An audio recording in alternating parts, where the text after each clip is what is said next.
10টা থেকে গ্যাস ছিল না সারাদিন।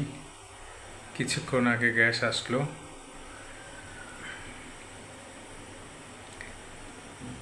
সারাদিন আর রান্না বান্না করার কোনো সুযোগ হয়নি। এখন মনে হচ্ছে যে আগুন আসছে যেন নতুন সম্ভাবনা নিয়ে আসছে। দারুণ ব্যাপার না?